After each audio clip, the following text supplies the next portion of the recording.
ॐ श्री गुरुभ्यो नमः। हरि ओम्।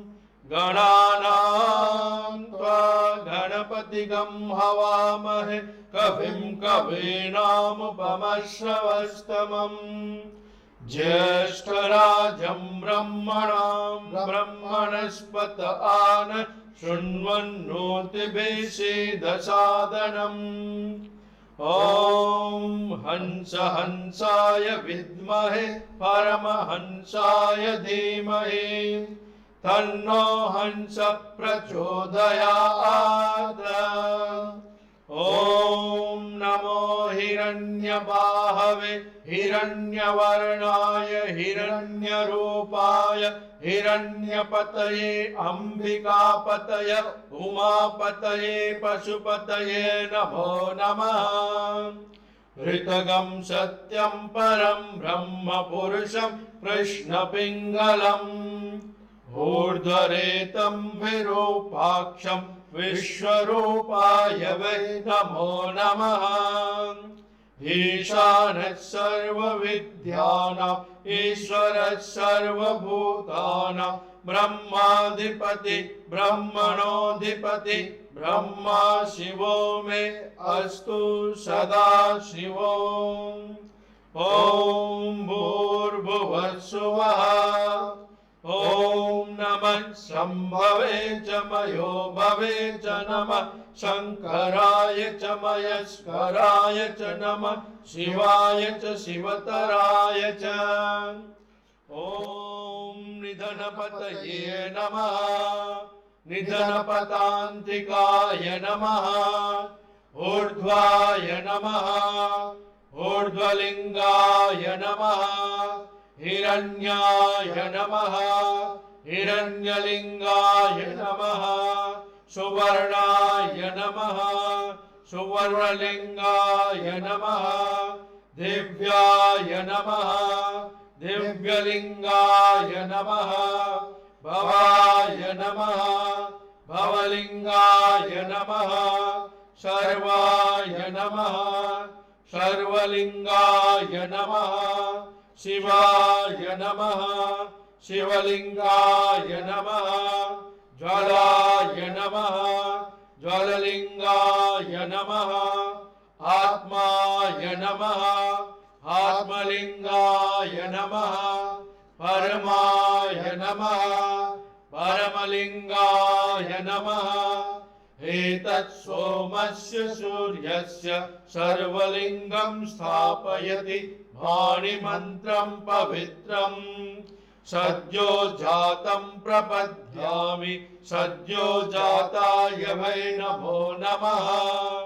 भवे भवेनाति भवे भवस्व मां भवोद्भवाय नमः वामदेवाय नमो ज्येष्ठाय नमः श्रेष्ठाय नमो रुद्राय नमः कालाय नमः कलविकरणाय नमो बलविकरणाय नमो बलाय नमो बलप्रमथनाय नमः सर्वभूतदमनाय नमो मनोन्मनाय नमः।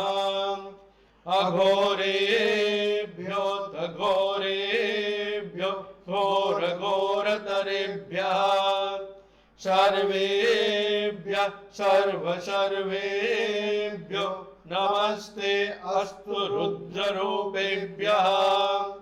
सर्वो वै रुद्रस्तस्मै रुद्राय नमो अस्तु पुरुषो वै रुद्रसन्महो नमो नमः।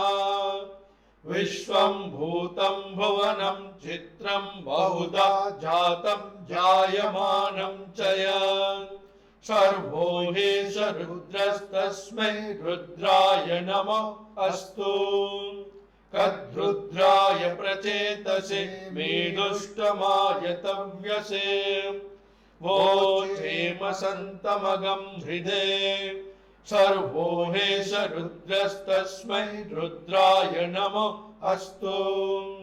त्र्यम्बकं यजामहे सुगन्धिं पुष्टिवर्धनम् उर्वारुकमिव वन्दनात् मृत्युर्मुक्षीयमामृतात् ये ते सहस्रमयुतं पाशा मृत्योर्मर्त्याय हन्तवे तान् यज्ञस्य मायया सर्वान् नवयजामहे मृत्यवे स्वाहा मृत्यवे स्वाहा। ॐ नमो भगवते रुद्राय विष्णवे मृत्युर्मे पाहि। ॐ तत्पुरुषाय विद्महे महादेवाय धीमहि तन्नो रुद्र प्रचोदयात्। ॐ नमस्ते अस्तु भगवन् विश्वेश्वराय महादेवाय त्र्यम्बकाय त्रिपुरान्धकाय त्रिकाग्निकालाय कालाग्निरुद्राय नीलकण्ठाय मृत्युञ्जयाय सर्वेश्वराय सदाशिवाय श्रीमन्महादेवाय नमः। ॐ शान्ति शान्ति शान्ति हरिः ओम। नमस्कार, जय राम कृष्ण। आप सभी भगवत प्रेमी, सत्संग प्रेमी भक्तजनों का मैं रामकृष्ण मिशन विवेकानंद मेमोरियल वडोदरा की ओर से हार्दिक स्वागत करता हूं। हमारी आध्यात्मिक शिविर की श्रृंखला जो चल रही है, आज उसकी दूसरी शिविर का हम आयोजन करने जा रहे हैं। प्रथम शिविर के बाद बहुत सारे भक्तजनों ने हमें इस सुंदर आयोजन के लिए और उनसे उनको मिली आध्यात्मिक प्रेरणा के लिए सहर्ष प्रसन्नता व्यक्त की थी। आप सबके भावमय अनुमोदन के कारण ही हमारा ये प्रत्येक माह के प्रथम रविवार को आध्यात्मिक शिविर का संकल्प और भी सुदृढ़ हुआ है और हम बहुत ही आनंद और उत्साह के साथ आज इस शिविर का शुभारंभ करने जा रहे हैं। एक बार स्वामी ब्रह्मानंद जी महाराज ने रामकृष्ण कथामृत के लेखक मास्टर महाशय से कहा था कि इस बार भगवान श्री रामकृष्ण देव ने जीवलोक और शिवलोक के बीच में एक ब्रिज, एक पुल बना के गए हैं। अब साधारण लोगों के लिए भी ईश्वर प्राप्ति का मार्ग बहुत ही सुलभ हो गया है। तो हमारा प्रत्येक संकल्प, प्रत्येक कार्य और प्रत्येक आयोजन ईश्वर के प्रति, ठाकुर के प्रति प्रेम भक्ति हो, उनके प्रति व्याकुलता आए और हम सदा सर्वदा ईश्वर से जुड़े रहे, उनमें समा जाए, उनसे एक हो जाए, यही उच्च आदर्श रहता है। और उसी का एक उत्तम प्रयास ये आध्यात्मिक शिविर की श्रृंखला है। शायद हो सकता है कि एक सुंदर पुष्प यदि हम भगवान की वेदी पर चढ़ाए तो वो उतना आकर्षक ना हो, लेकिन यदि ऐसे सुंदर पुष्पों की माला यदि हम बना के देवता के गले में पहनाए तो उससे उनका आकर्षण बहुत ही बढ़ जाता है। तो हमारा यही प्रयास है। इसलिए शायद एक शिविर से हमें उतना लाभ प्राप्त ना भी हो, तो हम ये शिविर की श्रृंखला कर रहे हैं। इसलिए प्रत्येक माह के प्रथम रविवार को ये शिविर का आयोजन हम लोग करने जा रहे हैं। आज के इस कार्यक्रम में हमें पूज्यपाद स्वामी बाणेशानंद जी महाराज, जो वेदांत सोसाइटी ऑफ जर्मनी बर्लिन के अध्यक्ष हैं, स्वामी राघवेंद्रानंद जी महाराज, जो कि रामकृष्ण मिशन आश्रम ग्वालियर के सचिव हैं, स्वामी सुविज्ञानी जी महाराज और स्वामी मायातीतानंद जी महाराज, जो कि रामकृष्ण मिशन वडोदरा के वरिष्ठ सन्यासी है। इन सभी महाराज लोगों से मैं आध्यात्मिक मार्गदर्शन प्राप्त होगा। साथ ही स्वामी योग सिद्धानंद जी महाराज, वो भी रामकृष्ण मिशन वडोदरा के सन्यासी है। उनसे ज्ञान योग का पठन हम सुनेंगे और स्वामी शिव दिशानंद जी महाराज और ब्रह्मचारी शुभंकर महाराज के मधुर कंठ से भजन का आनंद हम आज इस शिविर में प्राप्त करेंगे। तो आइए अब सबसे पहले हम पूज्यपाद स्वामी बानेशानंद जी महाराज से आध्यात्मिक मार्गदर्शन प्राप्त करें। आदरणीय श्री रामकृष्ण भक्त मंडली, आप सबको मेरी हार्दिक शुभेच्छा और नमस्कार। आशा है कि आप सब स्वस्थ एवं सुरक्षित होंगे और आने वाले दिनों में भी श्री श्री ठाकुर जी की कृपा से आनंद में ही रहेंगे। हमारे वडोदरा के स्वामी जी स्वामी इष्टमयानंद जी ने आज का सम्मेलन के शुभ अवसर पर कुछ बोलने के लिए मुझे मौका दिया। इसके लिए मैं उनका और आप सबका आभारी हूँ। हम सब अपने अपने को श्री श्री ठाकुर व श्री श्री माँ के भक्त सोचते हैं। हम अपने को क्यों भक्त मानते हैं? इसका कारण है कि हम भगवान में भक्ति करते हैं। ये भक्ति क्या होती है और क्यों है, ये समझना इतना आसान नहीं। हमारे पास कुछ तो एक धारणा होगी, लेकिन ये ठीक या गलत ये तो हमें पता नहीं। श्री श्री ठाकुर और श्री श्री माँ कहते थे कि भक्ति है भगवान के प्रति बढ़ता हुआ आकर्षण और साथ साथ ये जड़ जगत की ओर घटता हुआ विश्वास। शास्त्र बोलते हैं कि ये जगत वास्तव जैसा दिखने से भी परमार्थ सत्य नहीं है। इसी के अंदर रहते हुए हमें इसके बाहर जाने का रास्ता ढूंढना होगा। मानो हमारा जो बंधन है उसी को हमें बंधन के बाहर जाने का साधन बनाना है। इसके लिए प्रयोजन तो हमारा खुद का प्रयास, शास्त्र और गुरु का दिग्दर्शन एवं दया सिंधु भगवान की अशेष कृपा। प्रभु की कृपा भिन्न भिन्न ढंग से होती है। कृपा कोई खरीदने की चीज़ नहीं जो आप देखते ही पहचान लेंगे। अगर हम श्रद्धालु होंगे तो हम भगवान की कृपा को आराम से पहचानेंगे। हमारे अपने जीवन में और सच बोलो तो सबके जीवन में कृपा की वायु, कृपा का ताप यानी कि कृपा का स्पर्श सर्वदा महसूस होते रहता है, लेकिन हम उसे समझ पाते नहीं। ये ही हमारी कमी है। इसलिए शास्त्रों में हमें एक आसान तरीका बताया गया। श्री श्री ठाकुर की जीवनी तो आप पढ़े हैं। वो जब लगातार समाधि में डूबे रहते थे और उससे बाहर आना कठिन से कठिन हो जा रहा था, तब दक्षिणेश्वर मंदिर के श्री श्री माँ काली भिन्न भिन्न रूप में आकर श्री श्री ठाकुर को बोली, तू भावमुखे था, मतलब तू संसार और भगवान के बीच में रहकर लोक शिक्षा दे। एक बार तो उन्होंने एक बिल्ली का मुंह से ये बात सुनी। आज मैं आपको ऐसे कृपा के 3 कहानियाँ सुनाऊंगा।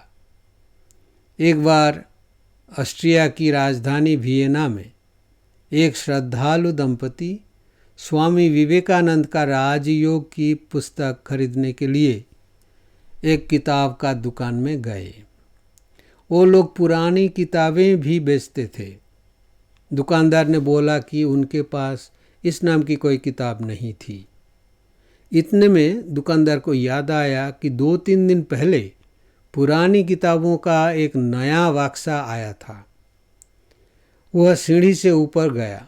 कुछ देर बाद उसने कहा, उसको कोई ऐसी किताब नहीं मिली। इसके बाद जब वो उतार रहे थे तब किसी कारण से एक किताब नीचे जहाँ ये लोग खड़े हुए थे वहाँ आके गिरी। किताब के ऊपर अंग्रेजी में लिखा था राजयोग ऑफ स्वामी विवेकानंद। उस दिन से ये दंपति श्री श्री ठाकुर के भक्त हो गए। उन्होंने समझा कि भगवान की इच्छा से ये घटना घटी।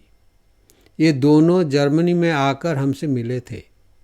ये ही भगवान की कृपा की एक पहचान है। Those who have eyes will see, यानी कि जिसके आँखों में शुद्ध दृष्टि होती है वो ही कृपा को अनुभव कर सकता है। ऐसी ही एक और कहानी है। एक सज्जन जर्मनी में रहते हैं। वो एक अच्छे पियानो वादक भी हैं। वो खुद ईसाई धर्म के थे। जैसे जैसे उनको ज़्यादा से ज़्यादा जगत का निस्सार रूप का महसूस होने लगा, वैसे वैसे वो अपने धर्म के बाहर जीवन का अर्थ ढूंढने लगे। भाग्यवान ये व्यक्ति एक दिन शाम को एक पुस्तक विक्रेता के पास गया। किताब पढ़ने का इनका बहुत शौक था, तो वो दुकान में किताब देख रहे थे। एक अजीब सी पुस्तक पर उनकी दृष्टि पड़ी। पुस्तक का नाम अंग्रेजी में लिखा हुआ था the gospel of Shri Ramakrishna, यानी कि श्री रामकृष्ण वचनामृत। इन्होंने इनके जीवन में ईसाई मत की 4 गॉस्पेल पढ़ी थी। The gospel of the gospel of Saint John, Saint Matthew, Saint Luke और सेंट मार्क। ये 4 गॉस्पेल बाइबल का न्यू टेस्टामेंट के 4 प्रधान अंश है। तो ये फिर कैसी गॉस्पेल है? तो उन्होंने वो किताब उठा ली और नीचे कारपेट पर बैठ गए। उन्होंने मुझसे कहा कि वे जब पुस्तक पढ़ने लगे तो उन्हें समय का ज्ञान चला गया। बाद में ऐसा हुआ कि दुकानदार महोदया उनके पास आई और बोली, भाई अभी तो मेरा दुकान बंद करने का समय हो गया, आप चले जाइए। ये शायद 5 घंटे तक पढ़ता रहा।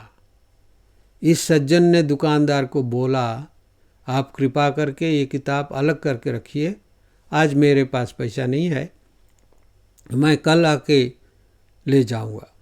इसके बाद वे श्री रामकृष्ण वचनामृत लगभग 20 बार पढ़ चुके हैं।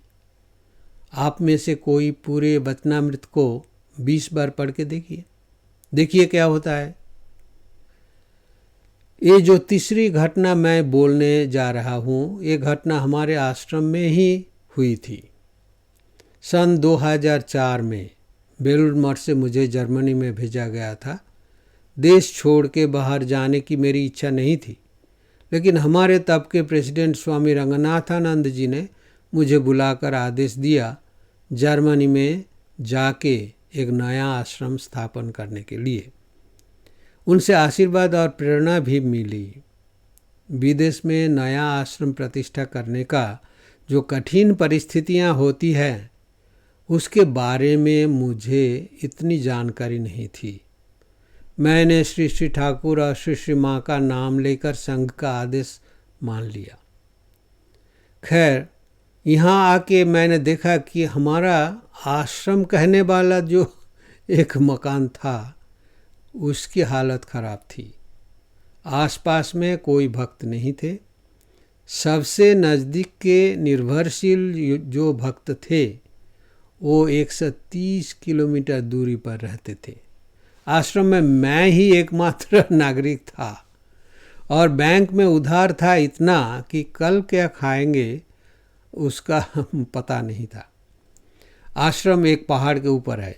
आसपास में कुल मिलाकर 6 घर थे। बस या गाड़ी कुछ नहीं। निकटतम रोटी का जो दुकान था वो 1 किलोमीटर और बाजार 3.5 किलोमीटर दूरी पर। एक दिन तो ऐसा हुआ कि आश्रम में खाना कुछ नहीं था। मेरे पास ना तो एक पैसा था, ना कोई गाड़ी थी, और ना मैं गाड़ी चलाना जानता था। इस अवसर पर ठीक दोपहर का भोजन के समय एक अतिथि भक्त आश्रम में आ गए। मैंने उनको अपनी हालत के बारे में सब बताया। वो देवी ने आश्वासन दिलाए कि वह सुपरमार्केट में फ़ोन करके सब्जी, चावल, दाल वगैरह वगैरह होम डिलीवरी देने के लिए बोलेंगी। हम दोनों मिलकर जो बचा खुचा खाना था वो सब प्लेट में लेकर खाने के लिए बैठ गए। उसी दौरान किसी ने दरवाजे पर घंटी बजाई।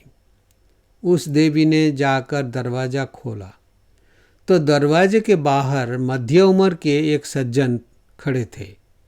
उन्होंने दरवाजे के अंदर बहुत बड़ा एक टोकरी में खाने की चीज़ें रख दी थी। मैंने सोचा कि हमारी अतिथि महोदया ने सुपरमार्केट में ऑर्डर दिया होगा, लेकिन मेरी ये सोच गलत थी। ये अज्ञात जर्मन सज्जन ने ईश्वर की प्रेरणा से ही ये सब चीज़ें ले आए थे। श्री श्री ठाकुर ने एक कहानी कही थी, आप सब लोगों ने वह कहानी पढ़ी होगी। एक बार एक परिवार में दुर्भाग्य के बादल छा गए थे। एक नए दंपति का एकमात्र संतान कठिन से कठिन एक बीमारी से पीड़ित हो गई थी। सभी डॉक्टर ने इलाज से हाथ उठा लिया था। ये दोनों बहुत दुखी हो गए। संतान की चिकित्सा के लिए कुछ भी करने के लिए वे तैयार थे। इस अवसर पर एक वैद्यराज उनके घर पर आए। उन्होंने एक दैव दवा की बात कही। इसमें कुछ शर्तें थी।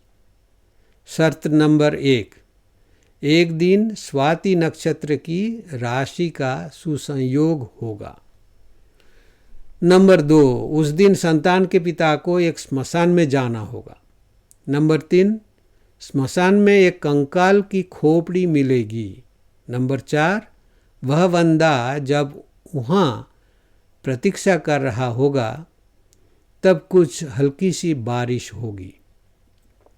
नंबर 5, वो बारिश का कुछ पानी कंकाल की खोपड़ी में जमा होगा। नंबर 6, उसी दौरान एक मेढक छलांग लगाते हुए वहाँ पहुँचेगा। नंबर 7, उस मेढक का पीछा करते हुए एक जहरीला सांप घटनास्थल पर आएगा। नंबर 8, अभी देखिए, वह सांप जब मेढक को दंशन करने के लिए जाएगा तब वो मेढक छलांग लगाते हुए कंकाल की खोपड़ी को पार कर भागेगा। ठीक है। अभी नंबर 9, लेकिन वह सर्प का जहर खोपड़ी में जमे हुए पानी में गिरेगा। नंबर 10, अभी वो पिता इस जहरीले पानी को वैद्यराज को देगा। वैद्यराज उससे औषध बनाएंगे और उसी औषध से बच्चे का प्राण बचेगा। ये एक बहुत अर्थपूर्ण कहानी है। अनपेक्षित ढंग से कोई घटना घटित होने से हम एक अंग्रेजी शब्द को इंसिडेंस का उपयोग करते हैं। कोइंसिडेंस यानी कि सन्निपात, दो घटना एक ही साथ संघटित होना। अगर जब हम सोचते हैं कि प्रकृति के नियम से ऐसा होता है तब हम तो पदार्थवादी हैं। लेकिन श्री भगवान की कृपा से जब हम इसके पीछे हमारा प्रभु का हाथ देखेंगे तब हम सचमुच बच जाएंगे। श्री श्री ठाकुर ने ये कहानी में 10 कोइंसिडेंस को एक साथ जोड़ा। क्या ऐसा कभी हो सकता है कि हम अपना विचार इतने नीचे गिरा देंगे कि इसमें भी हम भगवान का आशीर्वाद का हाथ नहीं देख पाएंगे? तब तो हम बेनसीब ही रह जाएंगे। श्री श्री प्रभु से यही प्रार्थना है कि वो हमें इतना हतभाग्य न बनाएं। जय ठाकुर, जय माँ, धन्यवाद और नमस्कार।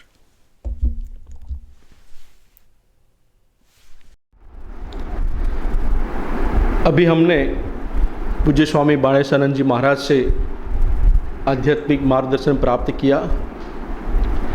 पूज्य महाराज श्री जर्मनी से हमें यह मार्गदर्शन दे रहे थे, पर ऐसा लगता है कि पूज्य महाराज श्री हम सबके बीच में है। मैं आशा करता हूँ कि यह सद्भाग्य भी हमें जल्दी प्राप्त हो। मैं रामकृष्ण मिशन वडोदरा की ओर से और सभी भक्तजनों की ओर से पूज्य महाराज जी के चरणों में प्रणाम निवेदन करता हूँ और उनसे प्रार्थना करता हूँ कि उनका प्रेम और आशीष सदा सर्वदा हमें प्राप्त होता रहे। आइए अब हम स्वामी शिवदिशानंद जी महाराज जी से भजन सुने। प्रिय महाराज हमारी रामकृष्ण मठ मिशन की मुख्य शाखा बेलूर मठ में सेवावरत है। प्रिय महाराज गायन और वादन दोनों में माहिर है। हमारी प्रथम शिविर में उन्होंने तबला पर संगत दी थी और इस शिविर में हमें उनके मधुर कंठ से भजन का आनंद प्राप्त होगा। तो आइए हम भजन का आनंद प्राप्त करें।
पटपीतमान हो तडित रुचि शुचि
कौशल चंद्र दशरथनंदनम श्रीरामचंद्र कृपालु भजो मन हरण भव भयदारुणम श्रीराम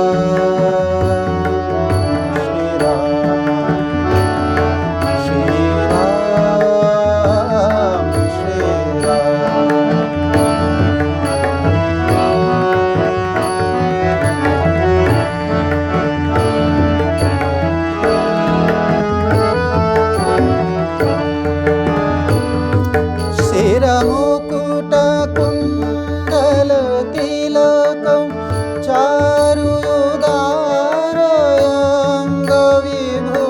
चारुदारयङ्गविभूषणम् आजानुभुज शरचापधरं सङ्ग्रामजितखरदूषणम्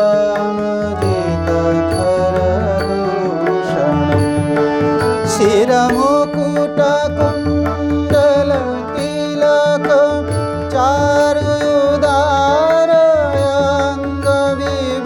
चारुदारयङ्गविभूषणम् आजानुभुज शरचापधर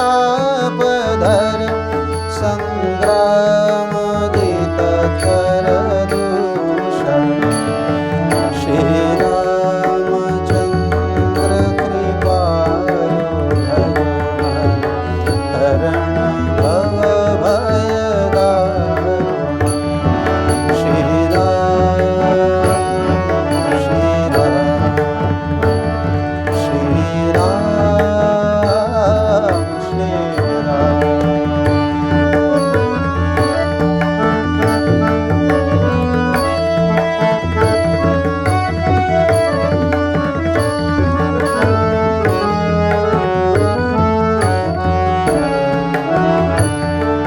इति वदत तुलसीदास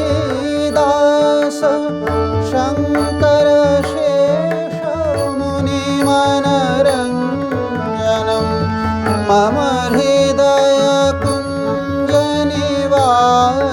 कुरु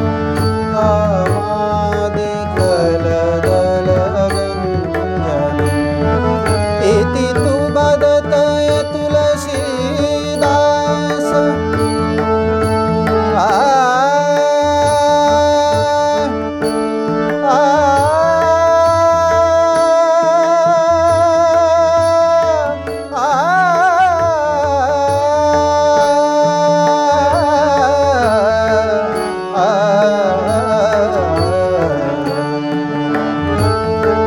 इति वदत तुलसीदास शङ्कर शेष मुनिमनरञ्जनं मम हृदय कुञ्जनिवास कुरु कामादिकलदलगञ्जनम्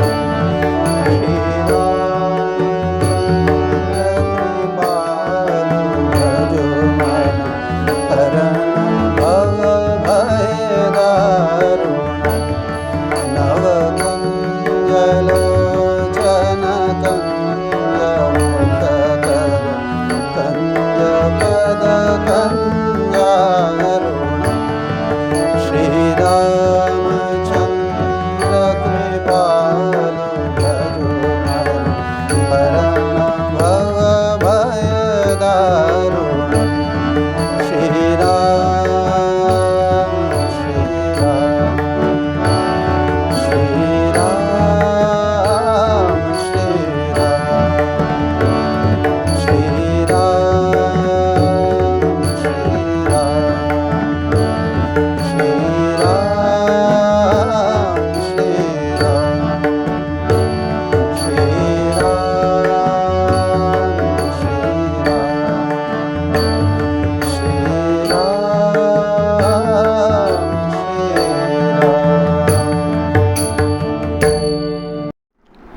अभी हमने स्वामी शिव दिशानंद जी महाराज के मधुर कंठ से भजन सुना।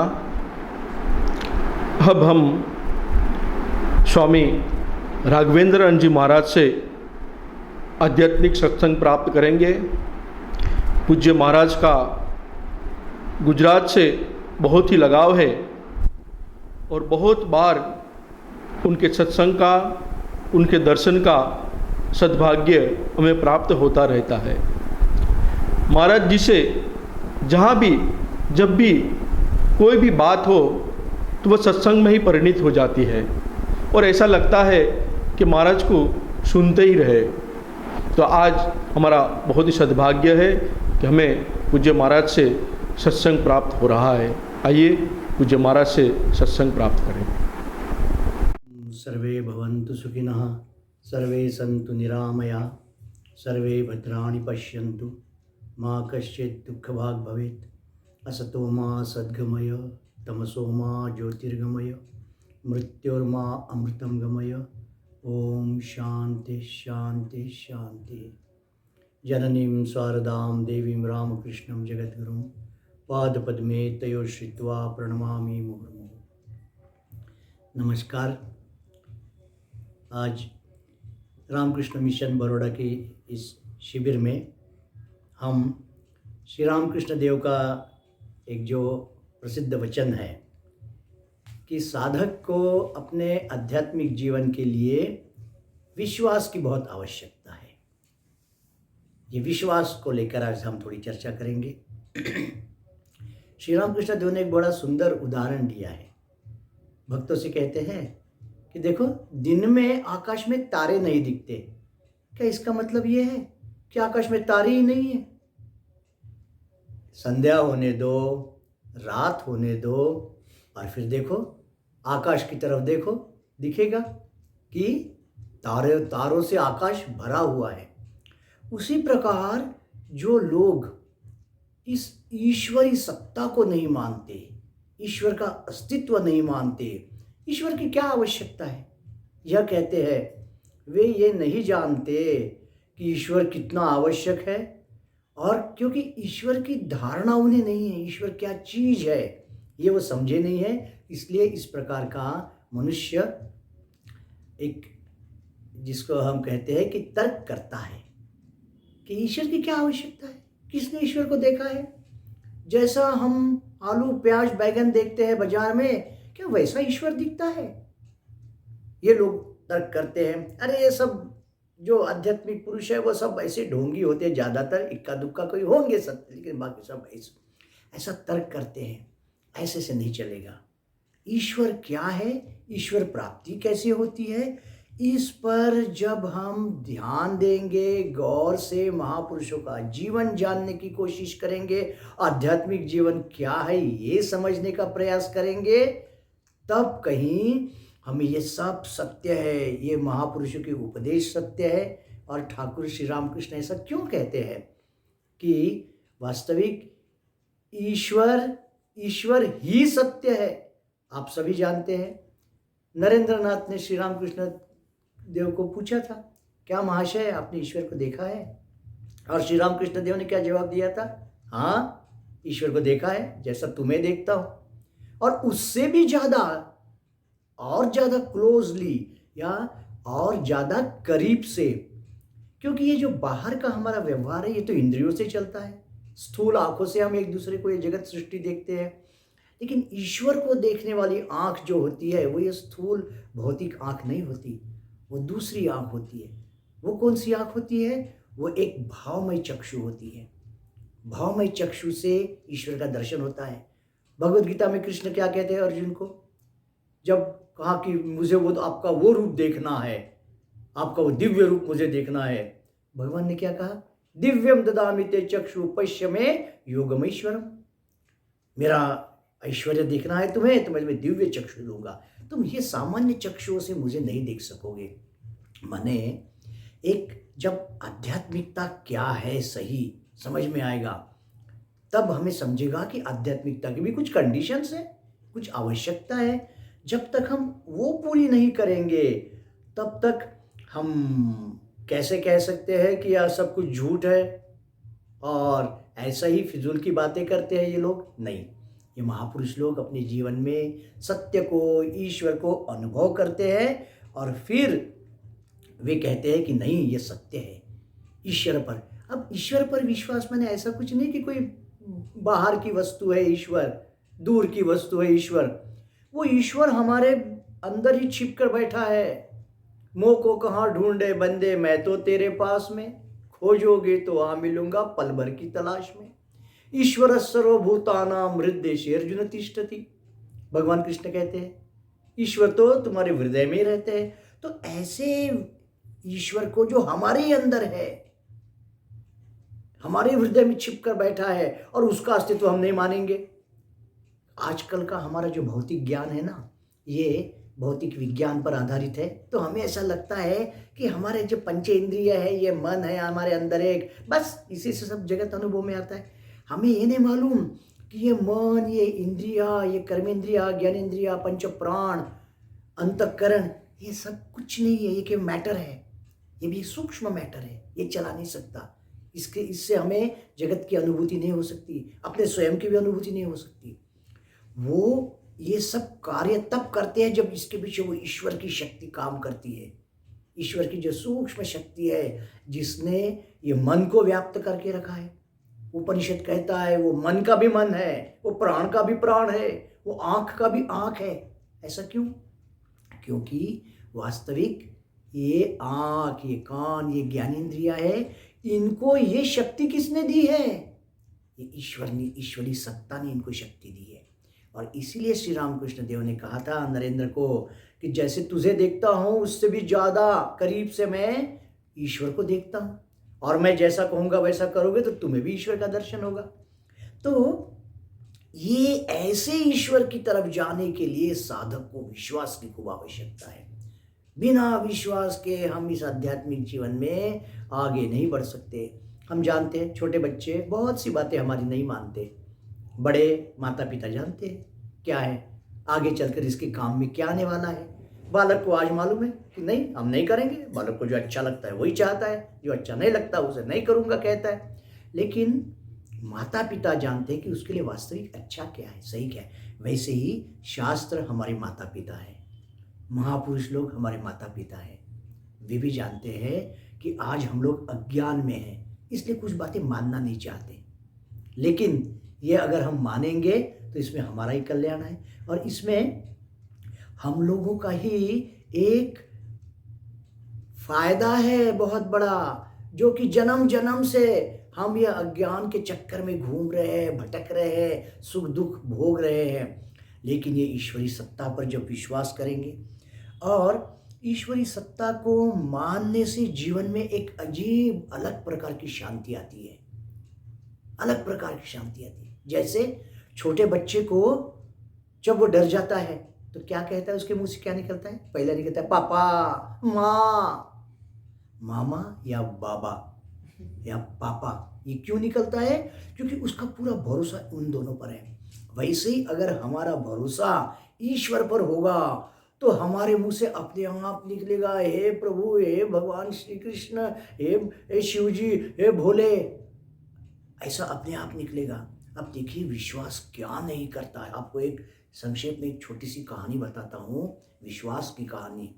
ऐसे ही एक अपने भक्त की कहानी है, मेरे परिचित है, उन्होंने स्वयं मुझे घटना बताई है कि ऐसे उनके पति का एक्सीडेंट हो गया था और ब्रेन इंज्योर हो गया था, बहुत सी हड्डी, स्पाइनल कॉलम में थोड़ा इंज्योर हो गया था। अब ऐसे इसमें डॉक्टर ने कहा कि ऑपरेशन बहुत डेंजरस है, मुश्किल है करना, कैसे भी हम करेंगे, पैसा भी खूब लगेगा लेकिन गारंटी कुछ नहीं।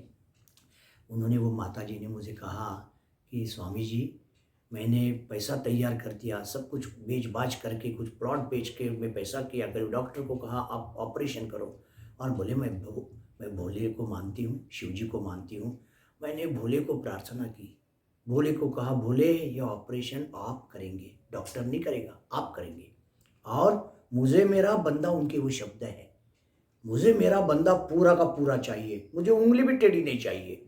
देखो कैसा विश्वास, और कैसा भोले को अपना मानकर उन्होंने कैसा कहा। जैसा छोटा बच्चा अपनी माँ को, पिता को कहता है, नहीं पापा हमको वो चाहिए, नहीं मम्मी वो हम उसको नहीं, हमें वो चाहिए ही। और माँ पिता जैसे बच्चे की इच्छा पूर्ण करते हैं, वैसे ही वो भोले को बोल रही है, भोले आप ऑपरेशन करेंगे, मुझे मेरा बंदा पूरा चाहिए। और ऑपरेशन हुआ, ऑपरेशन हुआ। डॉक्टर ने ऑपरेशन के बाद कहा कि माताजी ऑपरेशन तो ठीक ही हुआ है, 24 घंटे के बाद पता चलेगा, 48 घंटे लगेंगे, लेकिन 24 घंटे के बाद वो होश में आएंगे। देखा गया कि वो 24 घंटे में होश पर आ गए, होश पर आ गए, और उनकी नज़र ऐसी थी जैसे वो पहचान रहे हैं। तो जब वो होश में आ गए तो वो अंदर गई तो देखा उनकी आँख की पुतली हिल रही है इधर उधर। डॉक्टर बड़े खुश हो गए, चलो ये अच्छा रिस्पॉन्स दे रहे। 24 घंटे के बाद में जब ये फिर से एक बार कमरे में गई वहाँ वो आईसीयू में, तो देखा वो बोल रहे हैं मुझे बाथरूम जाना है, बाथरूम जाना है। तो बोले नहीं बाथरूम जाने की आवश्यकता नहीं है आपको, सब नहीं, बोले वहीं तो बाथरूम है, वहीं तो बाजू में तो बाथरूम है।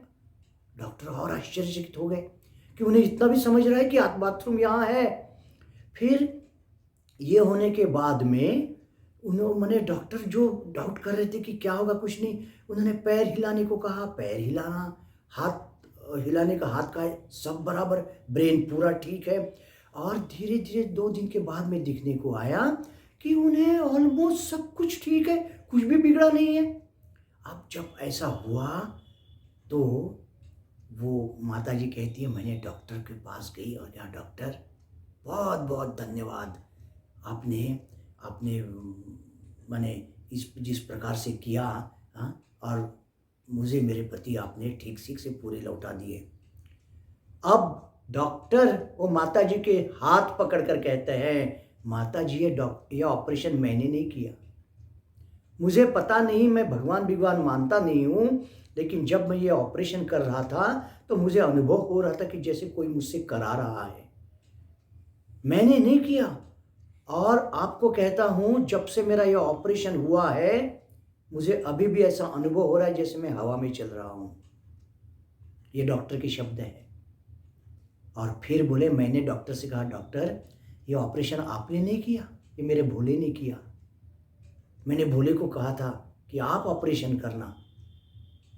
तो डॉक्टर ने कहा हाँ माताजी ऐसा ही होगा। देखिए ये सत्य घटना है, ऐसी कई घटनाएं आप लोगों को अब ये भक्ति ग्रंथों में मिल सकती है। ये अभी की घटना है और एक प्रत्यक्ष एक माताजी ने मुझे बताई, करके कहा ये विश्वास का परिणाम है। इस जो इतना सुनता है इस प्रकार अपने को, तो क्या वो ईश्वरी सत्ता नहीं है? एक नास्तिक डॉक्टर जो ईश्वर को मानता नहीं है, वास्तविक बहुत से डॉक्टर लोग वगैरह ईश्वर नहीं मानते, वो अपने स्वयं के कर्तृत्व पर ही विश्वास रखते हैं, लेकिन इसको चलाने वाला कोई और एक शक्ति है, एक ईश्वरी शक्ति है, ये वो नहीं मानते। हम कहते हैं विश्वास से क्या होता है? विश्वास से ही अनुभूति आती है, अनुभव देता है विश्वास। देखिए इस प्रकार का विश्वास ने वो माता जी को क्या अनुभव दिया, क्या अनुभूति दी? मेरा भोला सत्य है, मेरा ईश्वर सत्य है। और डॉक्टर एक भक्त के साथ संपर्क आने के कारण डॉक्टर का भी विश्वास बैठ गया कि यार ऐसा भी होता है जो मैं मानता नहीं, और वो स्वयं एडमिट कर रहे हैं कि मैंने ऑपरेशन नहीं किया, जैसा मुझसे कोई करा रहा है। ये विश्वास हमें अनुभव देता है, अनुभूति देता है। देखिए हम लोग बताया जाता है अरे जहर है मत खाओ, अरे बिजली का तार है मत छुओ, हम लोग मान लेते हैं, जगत में मान लेते हैं। हम डॉक्टर की चिट्ठी लेकर जाते हैं दवा की दुकान में, कहते हैं हमको पैरासीटामोल दो, हमको एंटीबायोटिक दो, फलाना फलाना, वो दे देता है, हम मान लेते हैं। क्या विश्वास नहीं है? हमने विश्वास रख लिया, हमने फार्मेसी वाले पर विश्वास रख रहा, गोली के ऊपर विश्वास रख रहा, क्या उसके अंदर कुछ भी हो सकता है? हम कहते हैं तर्क नहीं, हम क्या कहते हैं, हमें भगवान ने दिल दिया है, दिमाग दिया है, हमें दिल ना हृदय दिया है ना, वो ईश्वर के पास रखना चाहिए। हृदय को, दिल को ईश्वर में लगाना है विश्वास के लिए, और दिमाग है ना वो दुनिया में लगाना है, जगत में लगाना है। लेकिन हम करते उल्टा, हम दिल लगाते हैं जगत में और दिमाग लगाते हैं भगवान में, भगवान के साथ तर्क करते हैं, भगवान ने ऐसा क्यों किया, वैसा क्यों किया, अगर भगवान सत्य है तो ये क्यों कर रहा है, वो क्यों कर रहा है, ऐसा हम मानते हैं। तो इससे नुकसान किसका है? नुकसान हमारा ही है।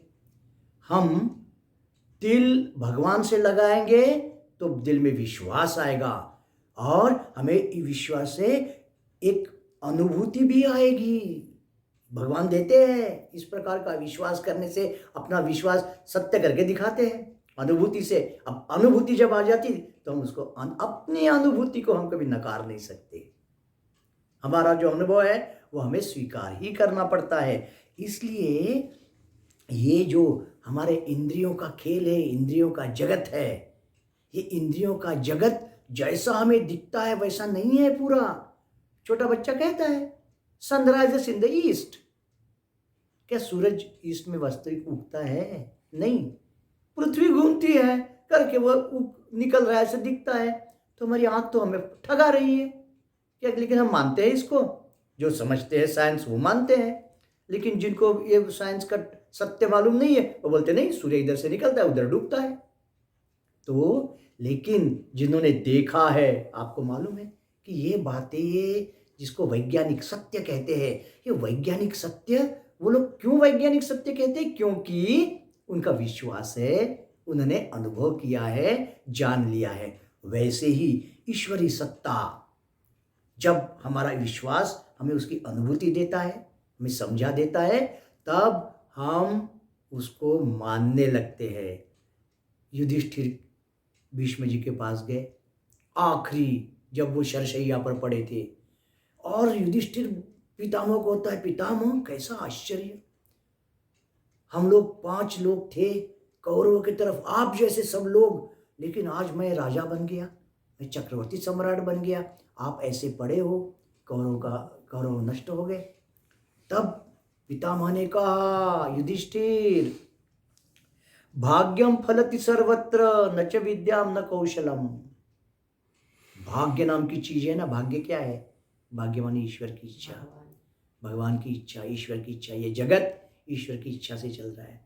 एक विशिष्ट समय में ऐसा होता है, एक विशिष्ट समय में वैसा होता है। कौन निर्धारित करता है? ये ईश्वर करता है। हमारे यहाँ सत्य युग, त्रेता युग, द्वापर युग, कलयुग, 4 कालों की कल्पना की गई है, मान्यताएं हैं। कृष्ण का द्वापर युग था, राम जी का त्रेता युग था, हरिश्चंद्र का सत्य युग था। माने सत्ययुग में मनुष्य थोड़ा अलग होता है, उसके मूल्य अलग होते हैं, विश्वास अलग होते हैं, साधना अलग होती है। त्रेता में थोड़ा अलग होता है, द्वापर में और अलग, और कली में और ही अलग। कली में विशेष करके ये इस प्रकार के इंद्रियातीत सत्य को नहीं मानना, यही धर्म हो जाता है। हम नहीं मानेंगे जो इंद्रियों को दिखेगा, जो हमारे सोकॉल्ड मन को, बुद्धि को पटेगा, उसी को हम मानेंगे। भगवान तो का लेबोरेटरी में टेस्ट नहीं हो सकता करके भगवान को नहीं मानेंगे। अरे बाबा, भगवान को वैसे नहीं मानोगे, लेकिन अनुभव से तो मानोगे। हमारी माता के गर्भ में हमें किसने बनाया? कि हमारी माता क्लेम करती है मैंने बनाया? नहीं, किसने बनाया? कौन सा तत्व है वो जिसने बनाया? अपने आप कैसे बना? अपने आप ग्राउंड में कभी बिल्डिंग बनती है क्या? नहीं बनती, अपने आप नहीं बनती, कोई बनाने वाला है। ये सृष्टि कैसे बनी? हम बोलते क्रिएटर है। हर चीज के पीछे एक कर्ता होता है, सृष्टिकर्ता। वैसे सृष्टि के पीछे भी एक सृष्टिकर्ता है, क्रिएटर है, और वो ये जगत को निर्माण कर रहा है। जैसे हमारा घर हम बनाते हैं, वैसे दुनिया उसका घर है, दुनिया उसने बनाई।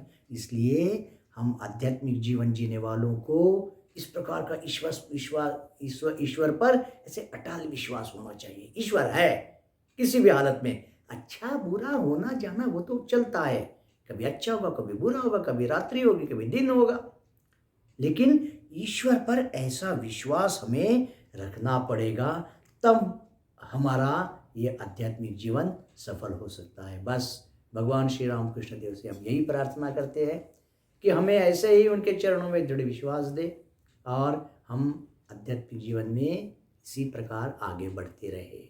ओम शांति शांति शांति। हरि ओम तत्सत। श्री राम। अभी हमने पूज्य स्वामी राघवेंद्रन जी महाराज से सत्संग सुना। महाराज जी के चरणों में मैं हम सभी की ओर से प्रणाम निवेदन करता हूँ, और उनकी कृपा दृष्टि, उनकी प्रेम दृष्टि, उनका मार्गदर्शन हमें सदा सर्वदा प्राप्त हो, ऐसी प्रार्थना करता हूँ। अब हम ब्रह्मचारी शुभंकर महाराज के मधुर कंठ से भजन सुनेंगे। प्रिय महाराज हमारे वडोदरा केंद्र में ही सेवाव्रत है, और ठाकुर की विशेष कृपा है कि ठाकुर ने, उन्होंने कहते हैं ना गॉड गिफ्ट, इसे सुंदर गला दिया है, जिनके माध्यम से वो ईश्वर को प्रसन्न कर सकते हैं, ईश्वर को अपनी ओर खींच सकते हैं। तो आइए हम शुभंकर महाराज जी से भजन का आनंद प्राप्त करें।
ब्रजधाम सखा गण ले प्रभुने की लीलाया विराम। मेरे मन के दर्पण में बसे, मन में दर्पण में बसे वह छवि सुधार। राम कृष्ण राम अज प्रेमानंद से मनोरे गाओ। राम कृष्ण नाम अज प्रेमानंद से।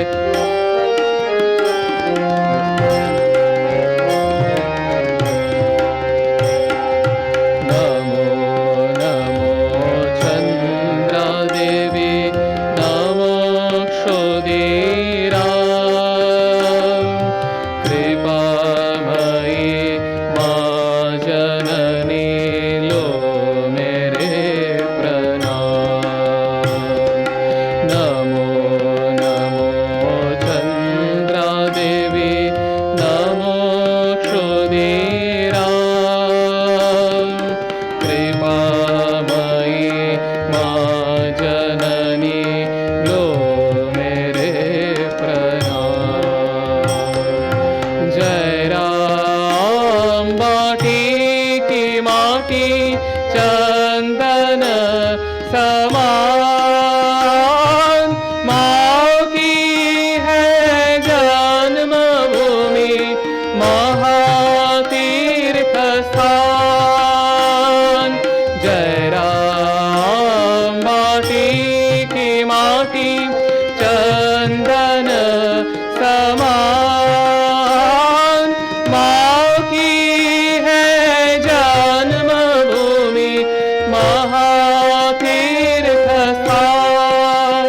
माँ के चरण में शरण लेके, चरण में शरण लेके होवे पूर्ण काम।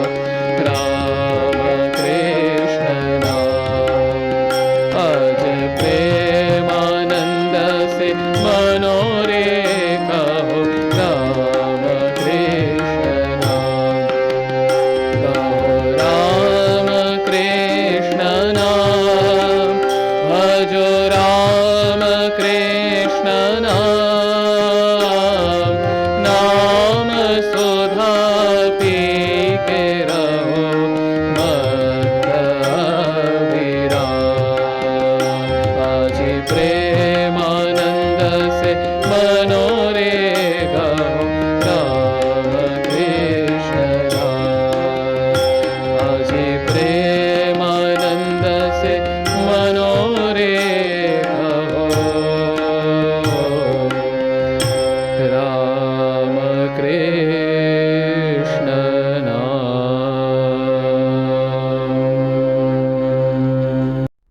अभी हमने ब्रह्मचारी शुभंकर महाराज के मधुर कंठ से भजन सुना।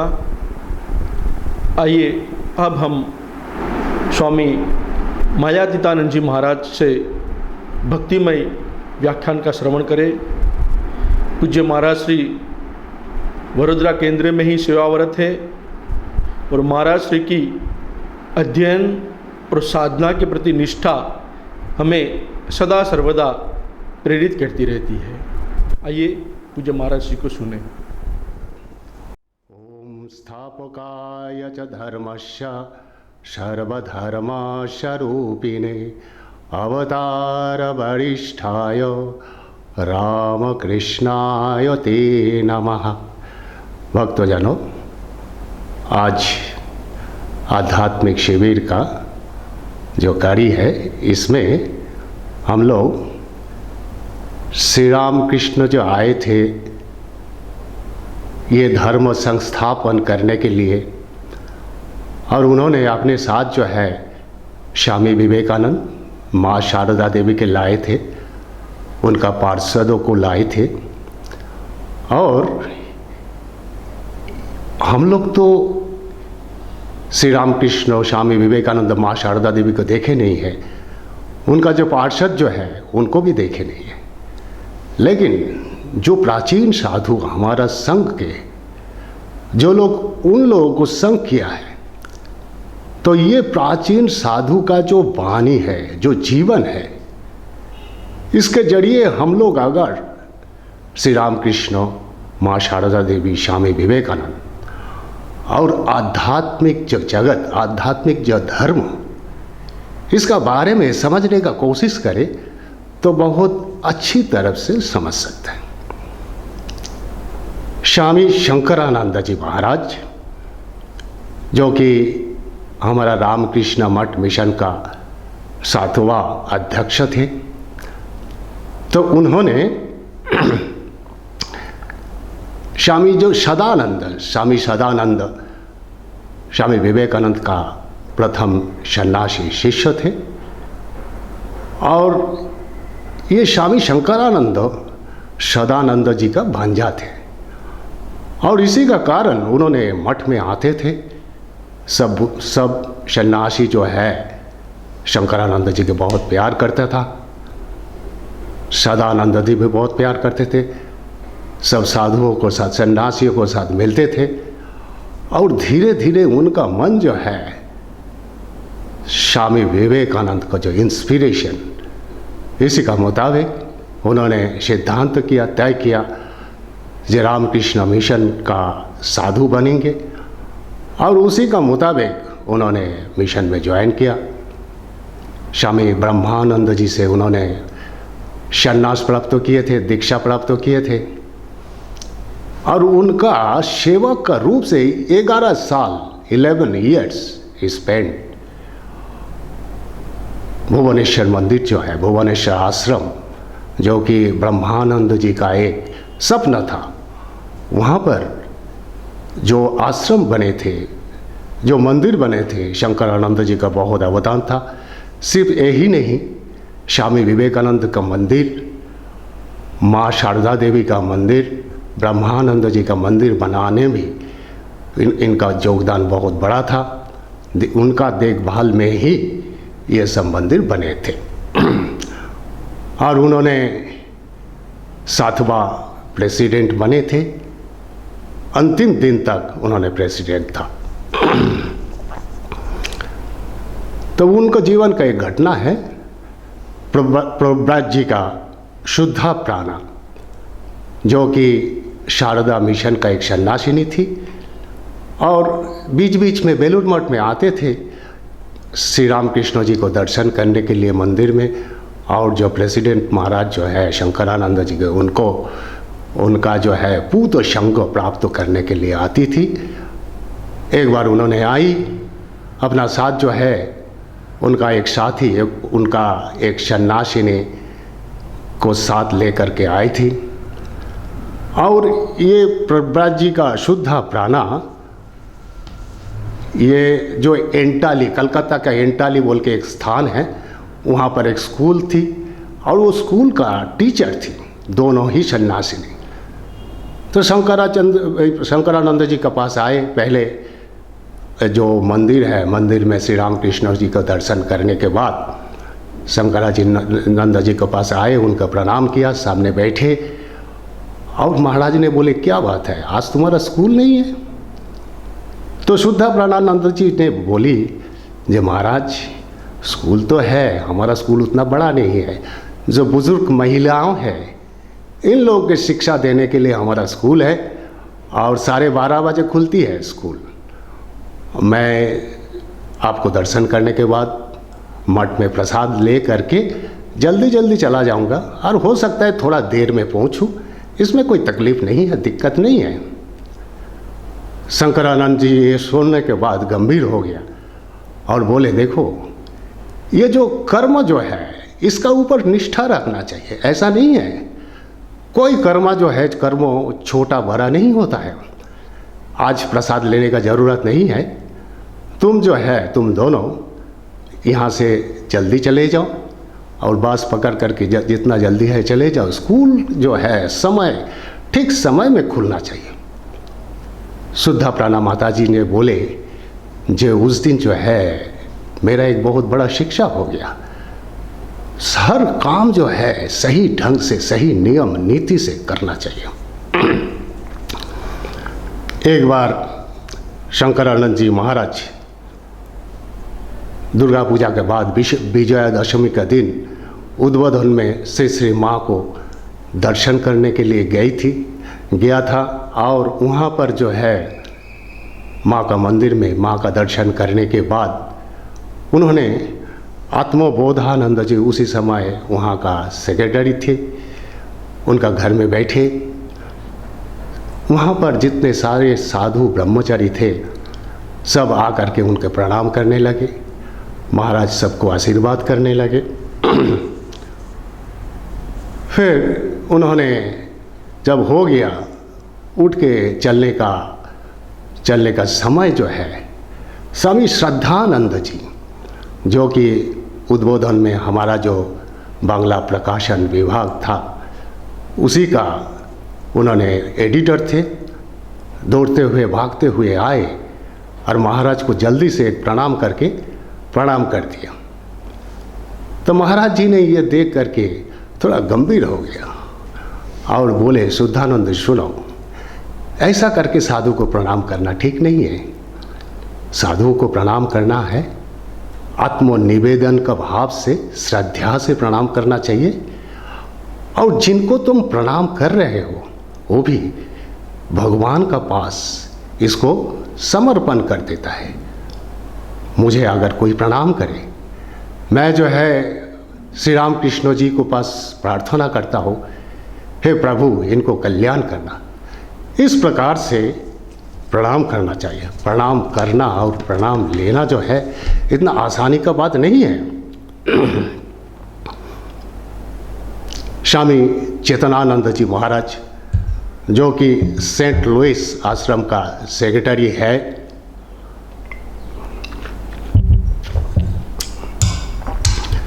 उन्होंने एक घटना बताया था।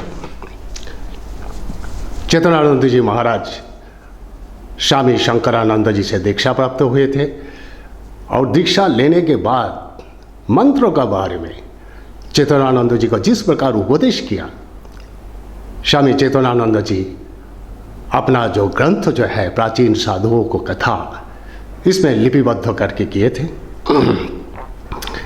तो शंकरानंद जी बोले, ये देखो ये मंत्र जो है ये सिद्ध मंत्र है, जीवंत मंत्र है, इसका ठीक सही ढंग से इस्तेमाल करना चाहिए, इसको रक्षा करना चाहिए। ये मंत्र जो है किसी को बोलना नहीं चाहिए, ये सिर्फ गुरु का सामने ही, गुरु को ही बता सकता है। तुम्हारा जो अनुभव, तुम्हारा जो अनुभूति, ये सब गुरु का ही बोलना चाहिए। और ये मंत्र जो है बहुत निष्ठा से, गोपनीयता से इसको रक्षा करना चाहिए। किस प्रकार? मातृ जरायु पर माता जो होते हैं अपना गर्भ में अपना संतान का भ्रूण को बहुत आदर से, जत्न से पालन करता है तब तक जब तक वो सूर्य का प्रकाश देखने का लायक नहीं हो जाता है। इसी प्रकार जो मंत्र जो है इसको धारण करना चाहिए या इसको रक्षा करना चाहिए अपना हृदय में, तब तक जब तक भगवान प्राप्ति नहीं हो जाता है। और ये समझ लेना, ठाकुर श्री राम कृष्ण जी जो है उनका चरण में मैं तुम लोगों को सब दिया। मंत्र जो है मैं नहीं, वो ही दिया है तुम लोगों को। और ये मंत्र तुम्हारा सब समस्या से तुम्हें उबार के ले आएगा, उद्धार करेगा। तुम्हारा जो आध्यात्मिक चाहत जो है सब यही मंत्र ही पूरा करेगा। तो उसी समय एक भक्त ने पूछे थे, जे महाराज कुछ उपदेश दीजिए। शंकरानंद जी ने बोले, जे देखो हर दिन जो है वचनामृत पढ़ते रहना। वचनामृत का जो उपदेश है उसी का मुताबिक चलने का कोशिश करो। और अगर ये वचनामृत का जो उपदेश तुम अगर पालन नहीं करो तो फिर हमारा उपदेश में भी तुम्हारा कुछ नहीं होने वाला है। और उन्होंने ये भी बताया था जी देखो, तीर्थ में जाते हो, नहीं तो मंदिर में जाते हो, तो ऐसा सोचना जो मंदिर का जो तीर्थ देवता जो है, मंदिर का जो देवता है, ये श्री राम कृष्ण का ही एक रूप है। जैसे हमारा भक्ति शास्त्रों में कहा है, ये बारिश जो है, आकाश से बारिश जब धरती में गिरती है, बहुत सारे तरीका से वो जा कर के समुद्र में मिलते हैं। इसी प्रकार सारे देव जो है एक कृष्ण भगवान का ही कृष्ण भगवान में ही मिलते हैं। इसी प्रकार सारे देव देवी जो है श्री राम कृष्ण भगवान का ही अलग अलग रूप है। इस प्रकार धारणा करना, इस प्रकार सोचना। शंकरानंद जी का जो सेवक थे स्वामी बोधात्मानंद जी, गुरु का मंत्र मिलने के बाद बोधात्मानंद जी को पास आकर चेतनानंद जी प्रणाम किए। तो बोधात्मानंद जी ने बोले, जे चेतनानंद, तुमने महाराज को गुरु दक्षिणा नहीं दिए? बोले हाँ महाराज दिया है, फल मिठाई दिए है। बोले नहीं तुमने दिया नहीं है गुरु दक्षिणा। बोले नहीं महाराज मैं दिया, और एक चांदी का सिक्का भी दिए है। बोले देखो चेतनानंद जी, ये गुरु दक्षिणा नहीं होता है। तो चेतनानंद जी ने बोले तो फिर क्या है गुरु दक्षिणा?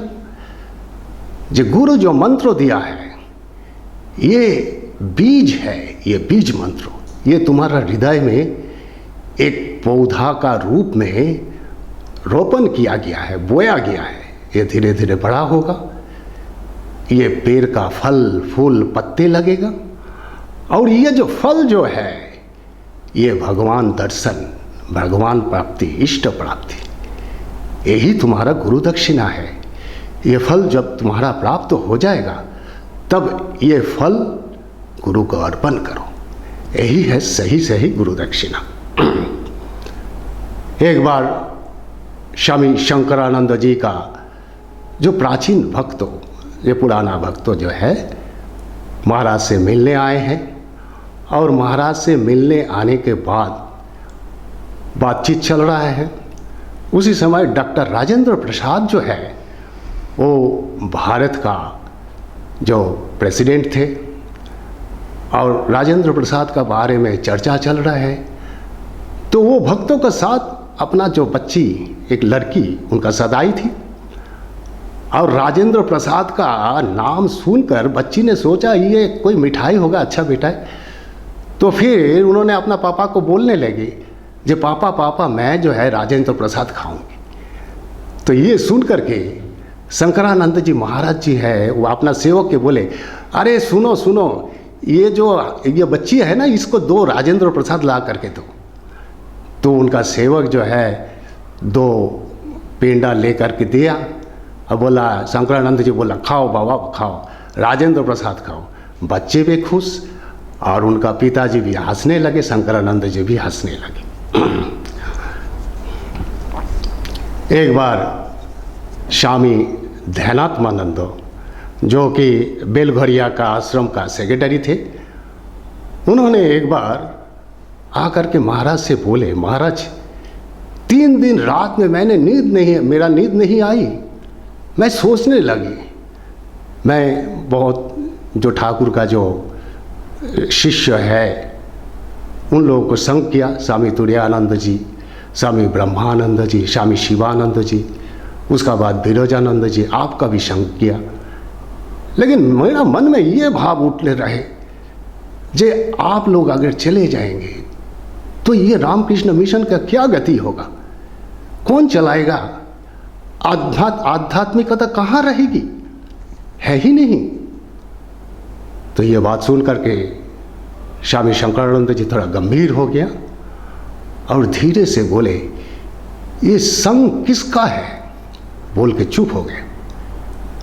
तो फिर समझ गया ये संग जो है श्री राम कृष्ण जी का है, और वही रक्षा करेगा, वही उसको चलाएगा स्वामी जी का मुताबिक 1500 साल तक। तो आज इतना तक ही, अगले बार हम लोग आगे देखेंगे। हरि ओम तत्सत। अभी हमने पूज्य मायातीतानंद जी महाराज से प्रेरणादायी व्याख्यान सुना। मैं सभी भक्तों की ओर से पूज्य महाराज जी के चरणों में प्रणाम निवेदन करता हूँ और आशीर्वाद की कामना करता हूँ। आइए अब हम ब्रह्मचारी शुभंकर महाराज से भजन का आनंद प्राप्त करें।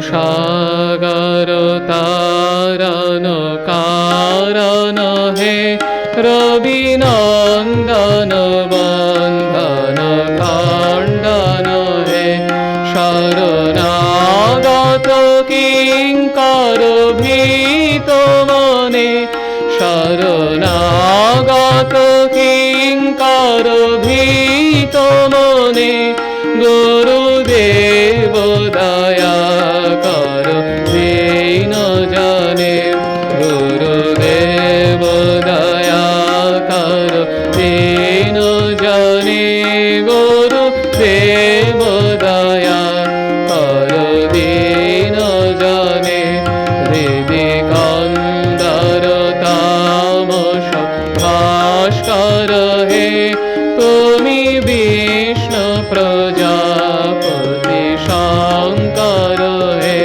पर ब्रह्म परात्पर वेद भने पर ब्रह्म परात्पर वेद भने गुरुदेव दया कर दीन जाने गुरुदेव दया कर दीन जाने गुरुदेव दया कर दीन जाने मन मारन शासन अंकुश हे नर त्राणे तारे हरि चाक्षुष हे गुणगान परायण देवगणे गुणगान परायण देवगणे गुरुदेव दया दीन जाने गुरुदेव दया कर दीन जाने गुरुदेव दया कर दीन जाने कुल कुंडलिनी घुम भांजा कहे हृदय ग्रंथि वृदा रणकारक हे मम मानस चंचल रात्र दिने मम मानस चंचल रात्र दिने गुरुदेव दया कर दीन जाने गुरुदेव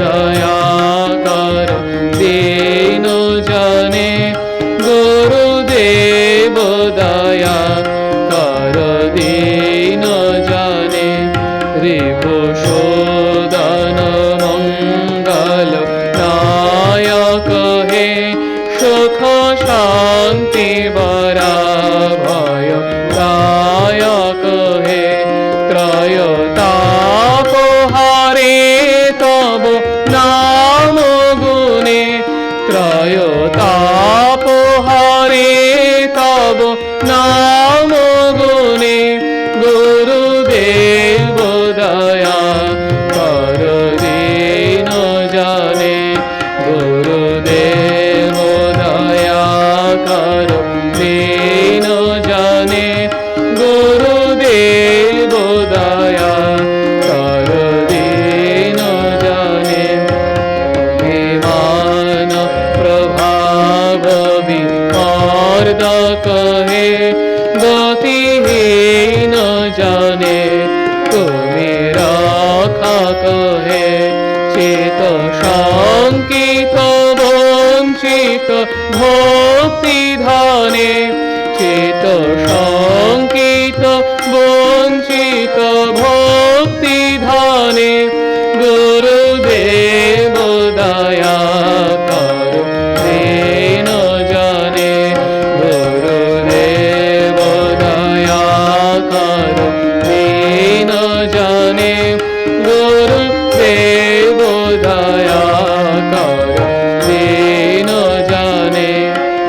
तव नाम सदा शुभ साधक हे पतिता धम्मा भव पावक हे महिमा तव गोचर शुद्ध मने महिमा तव गोचर शुद्ध मने गुरुदेव दया करो दीन जाने गुरुदेव दया करो दीन जाने गुरुदेव दया करो दीन जाने जय सद्गुरु ईश्वर प्रापक हे भव रोग विकार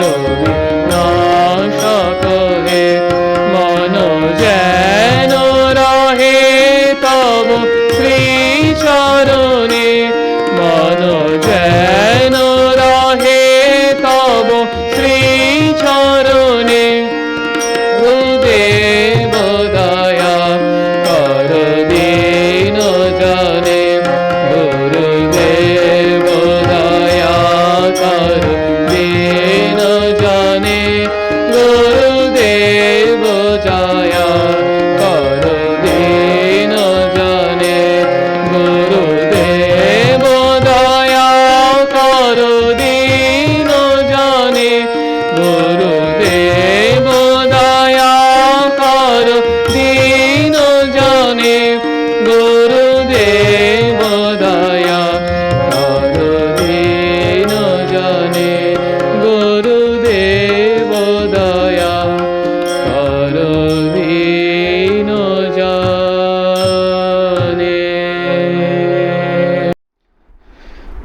अभी हमने भजन का आनंद लिया। अब हम स्वामी योग सिद्धानंद जी महाराज से ज्ञान योग का पठन सुनेंगे। आइए पूज्य महाराज से ज्ञान योग का पठन सुनें। ज्ञान योग स्वामी विवेकानंद।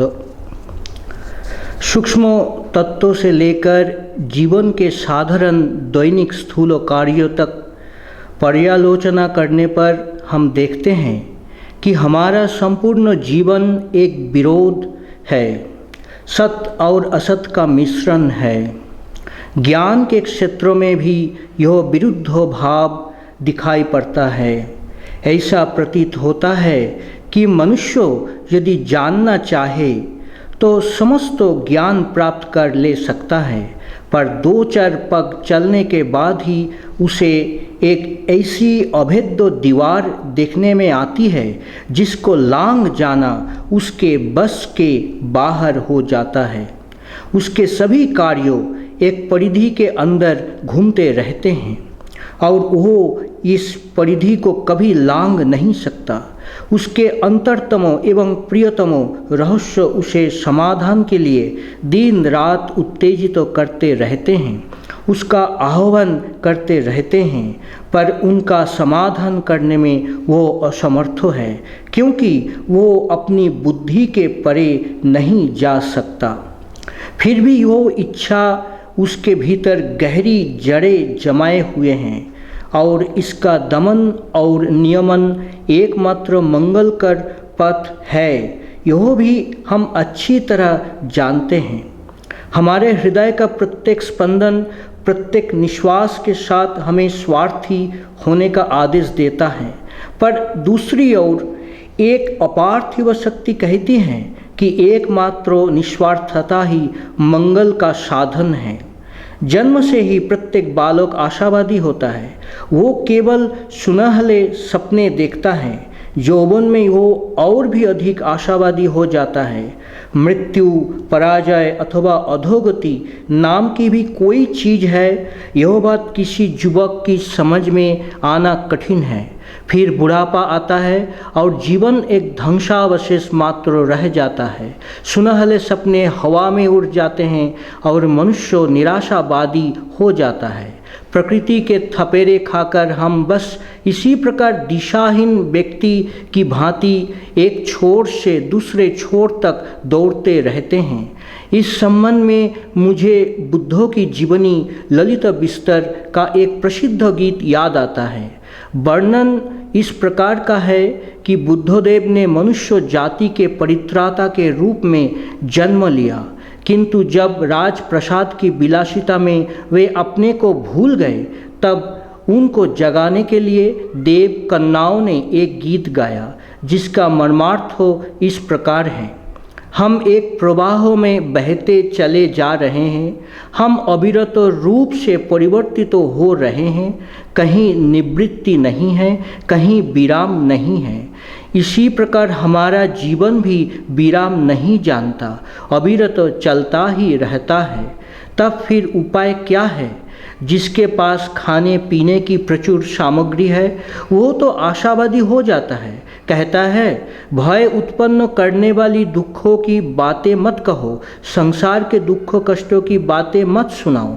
उसके पास जाकर यदि कहो सभी शुभ है तो वो कहेगा सचमुच मैं मज़े में हूँ, यो देखो कितने सुंदर घर में मैं वास करता हूँ, मुझे भूख या शीत का कोई भय नहीं, अतएव मेरे सम्मुख ऐसे भयावह चित्रों मत लाओ। पर दूसरी ओर कितने ही लोग ऐसे हैं जो शीत और अनाहार से मर रहे हैं। उनके पास जाकर यदि कहो कि सभी शुभ है तो वे तुम्हारी बात नहीं सुनेंगे। वे सारा जीवन दुख कष्टों से पिसते आ रहे हैं, उनके लिए सुख सौंदर्य और शुभ कहाँ? वे तो कहेंगे नहीं, मैं यह सब विश्वास नहीं करता, जीवन में केवल रोना है, केवल दुख है। बस हम इसी प्रकार आशावाद से निराशावाद में झूलते रहते हैं।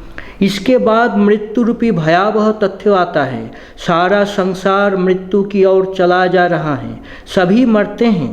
हमारी सभी प्रगति, हमारे व्यर्थों के आडंबरपूर्ण कार्यकलाप, हमारे समाज सुधार, हमारी विलासिता, हमारे ऐश्वर्य, हमारा ज्ञान, इन सब की मृत्यु ही एकमात्र गति है। इससे अधिक निश्चित बात और कुछ नहीं। नगर पर नगर बनते हैं और नष्ट हो जाते हैं, साम्राज्य पर साम्राज्य उठते हैं और पतन के गर्त में समा जाते हैं। ग्रहों आदि चूर चूर होकर विभिन्न ग्रहों की वायु के झोंकों से इधर उधर बिखरे जा रहे हैं। इसी प्रकार अनादिकाल से चलता आ रहा है। इस सब का आखिर लक्ष्य क्या है? मृत्यु। मृत्यु ही सबका लक्ष्य है। वो जीवन का लक्ष्य है, सौंदर्य का लक्ष्य है, ऐश्वर्य का लक्ष्य है, शक्ति का लक्ष्य है और तो और धर्म का भी लक्ष्य है। साधु और पापी दोनों मरते हैं, राजा और भिक्षुक दोनों मरते हैं, सभी मृत्यु को प्राप्त होते हैं। फिर भी जीवन के प्रति यह प्रबल आसक्ति विद्यमान है। हम क्यों इस जीवन से आसक्त हैं? क्यों हम इसका परित्याग नहीं कर पाते? यह हम नहीं जानते और यही माया है। इस संसार में मृत्यु रात दिन गर्भ से मस्तक ऊंचा किए घूम रही हैं, पर साथ ही हम सोचते हैं कि हम सदा जीवित रहेंगे। किसी समय राजा युधिष्ठिर से यह प्रश्न पूछा गया था, इस पृथ्वी पर सबसे आश्चर्य की बात क्या है? राजा ने उत्तर दिया, हमारे चारों ओर प्रतिदिन लोग मर रहे हैं, फिर भी जो जीवित तो है वे समझते हैं कि वे कभी मरेंगे ही नहीं। बस यही माया है। अभी हमने पूज्य स्वामी योग सिद्धानंद जी महाराज से ज्ञान योग से आध्यात्मिक बातें सुनी। अब हम पूज्यपाद स्वामी शुभ विज्ञान जी महाराज से भक्ति श्रद्धामय आध्यात्मिक मार्गदर्शन प्राप्त करेंगे। पूज्य महाराज श्री का प्रत्येक शिविर में हमें मार्गदर्शन प्राप्त हो, ऐसा हमारा प्रयास है। पूज्य महाराज श्री वडोदरा केंद्र के ही वरिष्ठ सन्यासी है और हर हमेशा हमें उनका संगलाभ प्राप्त है। तो आइए पूज्य महाराज से भक्तिमय मार्गदर्शन प्राप्त करें। संस्थापकाय च धर्मस्य सर्वधर्मस्वरूपिणे अवतारवरिष्ठाय रामकृष्णाय ते नमः। श्री रामकृष्ण देव कहा करते थे, भक्त का हृदय भगवान का बैठक खाना होता है। बात तो बहुत पुरानी है। एक राजा था। यह राजा भगवान शंकर जी का बहुत अच्छा भक्त था। एक दिन राजा के मन में विचार आया कि क्यों न भगवान शंकर जी का मेरे राज्य में बहुत सुंदर एक बहुत विशाल ऐसा मंदिर क्यों न बांधा जाए। राजा ने तुरंत दूसरे दिन राज दरबार में सभी मंत्रियों के सामने अपना प्रस्ताव रख दिया। अब राजा का यह प्रस्ताव मंत्रियों ने भी सहर्ष स्वीकार कर लिया। परिणाम तुरंत, आजकल की मॉडर्न भाषा में बोलना है तो आर्किटेक्ट बुलवाए गए। मुख्यमंत्री, बाकी सब मंत्री सभी बैठकर मंदिर को लेकर चर्चा कर रहे हैं। राजा ने अपने मन में मंदिर की जो एक परिकल्पना, जिसको इमेजिनेशन कहते हैं, जो बनाए रखी थी, इंजीनियर आर्किटेक्ट जो थे उनके सामने प्रस्तुत की और कहा कि मंदिर बहुत विशाल होना चाहिए, उसके 1000 खांब होने चाहिए, खंबे भी नक्काशीदार होने चाहिए, गंबुज, मुख्य गंबुज और उसी के साथ साथ और भी 9 गंबुज होने चाहिए। इस तरह से राजा ने उसके मन में मंदिर की, एक सुंदर मंदिर की जो कल्पना थी, वह इंजीनियर आर्किटेक्ट उन सबको बता दी। सभी लोग प्लानिंग करने लगे। राजा को आर्किटेक्ट जो थे, वास्तुशास्त्र तज्ञ, वे रोज़ एक नया मंदिर का प्लान लेकर राजा को दिखाते। फाइनली राजा ने एक प्लान, राजा को बहुत पसंद आ गया। राजा ने कहा ये बहुत सुंदर है, इसको ही हम ये ऐसा ही मंदिर हम कंस्ट्रक्शन ज़रूर करेंगे। अब बात ऐसी हुई कि जब राजा के मंदिर की यह बात हो रही थी तो आसपास गांव-गांव में राजा के मंदिर की चर्चा होने लगी। सभी लोग जान रहे हैं कि हमारे राजा भगवान शंकर के एक महान भक्त हैं और एक भविष्य में एक बहुत सुंदर मंदिर का निर्माण करने वाले हैं। गांव-गांव में यह चर्चा, एक दूसरे को लोग बोल रहे हैं, अरे सुना, हमारे राजा भगवान शंकर जी का बहुत सुंदर मंदिर बनाने वाले हैं। अरे नट मंदिर, सभागृह इतना बड़ा होगा, कोई कह रहा है 10,000 लोग बैठ सकेंगे, कोई कह रहा है 5,000 बैठेंगे। कहने का मतलब नट मंदिर जो होगा, प्रेयर हॉल जो होगा, वो बहुत बड़ा होगा। दूसरा कोई कह रहा है, अरे मैंने तो सुना है कि गर्भ मंदिर बड़ा ही सुंदर होगा, वहाँ मार्बल लगेंगे, भगवान शंकर जी की बहुत सुंदर शिवपिंड वहाँ रखी जाएगी, इत्यादि बहुत गांव-गांव में बातें हो रही थी। राजा की यह जो राजधानी थी, जो एक नदी के किनारे बसा हुआ सुंदर शहर था, इस नदी के किनारे गांव के बाहर एक छोटे से टीले पर एक गुफा में भगवान शिव जी का एक बहुत पुराना मंदिर था। और उस पुराने मंदिर में एक अंधा भिखारी वहाँ रहता था और वह अंधा भिखारी भी भगवान शिव जी का बहुत अच्छा भक्त था।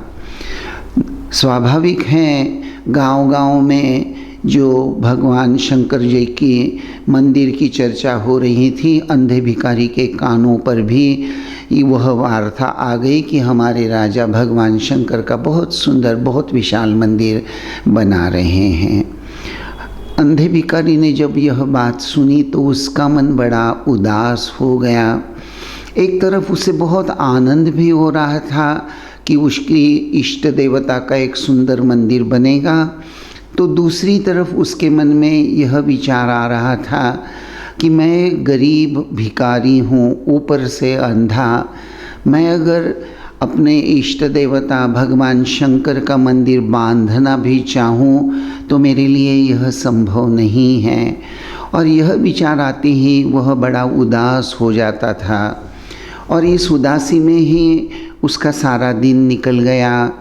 रात को भगवान शंकर की प्रार्थना करते हुए उसकी आँखों से आंसू निकल आए और रो रो कर व्याकुल होकर वह भगवान शंकर से प्रार्थना करते हुए कहने लगा कि प्रभु, मेरी भी इच्छा होती है कि आपके लिए मैं बहुत सुंदर मंदिर का निर्माण करूं, लेकिन मैं क्या करूं? मैं तो अंधा हूं, गरीब हूं, भिखारी हूं।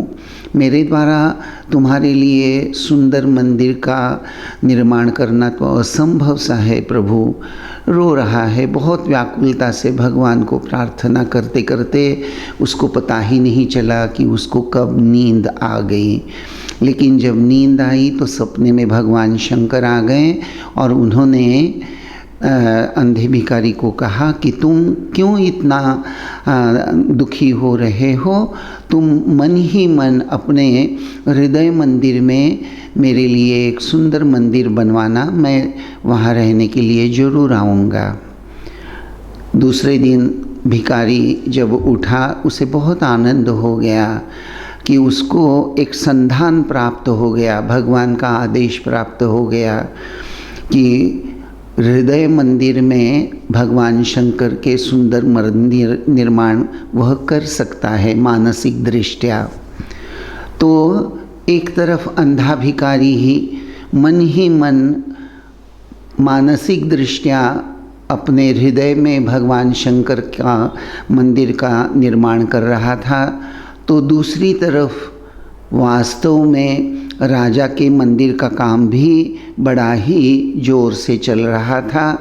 देखते देखते राजा का मंदिर पूरा, उसका कंस्ट्रक्शन वर्क कंप्लीट हो भी गया।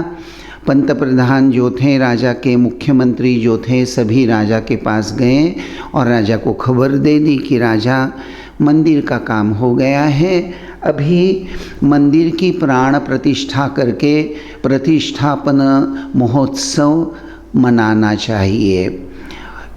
जब तक हम मंदिर में भगवान के शिव जी की प्राण प्रतिष्ठा नहीं करते तब तक यह मंदिर पूरा नहीं होगा। राजा ने तुरंत राजपुरोहित को बुलाया और उससे कहा कि आप मंदिर के प्राण प्रतिष्ठा महोत्सव मनाने के लिए शुभ मुहूर्त देख लीजिए। तो राजपुरोहित ने पंचांग देखकर एक शुभ मुहूर्त तय कर लिया। राजा बड़ा ही आनंदित था। जब रात को गहरी नींद में था, राजा को एक सपना आया। सपने में भगवान शंकर आकर राजा को कहने लगे कि राजा, तुमने जिस मुहूर्त को तुम्हारे मंदिर प्रतिष्ठापना के लिए चुना है, तुमको वह बदलना पड़ेगा, क्योंकि उसी मुहूर्त पर मुझे और एक मंदिर में जाना है। अतः तुम अपनी यह जो मंदिर प्रतिष्ठापना का यह जो मुहूर्त है, यानी डेट ऑफ टेम्पल डेडिकेशन, इसको बदल डालो। राजा का सपना खत्म हो गया, लेकिन राजा सोचने लगा कि मेरे राज्य में दूसरा एक मंदिर बनकर तैयार भी हो गया। तो राजा ने तुरंत अपने एक तरह से कहें तो सीआईडी या हेयर डिपार्टमेंट को, सैनिकों को अलर्ट कर दिया और कहा कि देखो, खोजो, मेरे राज्य में दूसरा शिव मंदिर बनकर तैयार हो गया है, कहाँ है वो। तो जैसे यह खबर सबको, गुप्तचरों को मिली कि उनको मंदिर खोजना है। तो एक गुप्तचर ने राजा को खबर कर दी कि राजा सारे राज्य में खोज खोज कर घूम घूम कर देखा, लेकिन कोई मंदिर हमको नज़र नहीं आया, लेकिन एक अंधा भिखारी जरूर मंदिर की बात करता हुआ नज़र आ रहा है। तो राजा ने कहा कि अच्छा, मुझे उस अंधे भिखारी के पास ले चलो। राजा को जब अंधे भिखारी के पास ये लोग ले गए तो राजा ने उस अंधे भिखारी को देखा और उसको देखकर राजा समझ गया कि अंधा भिखारी एक अच्छा भगत है। और फिर राजा ने अंधे भिखारी के पास जाकर कहा कि बाबा, मैं महसूस कर रहा हूँ, मुझे खबर मिल गई है कि तुमने भगवान शंकर जी के लिए एक बहुत सुंदर मंदिर का निर्माण किया है और मैं वह मंदिर देखना चाहता हूँ।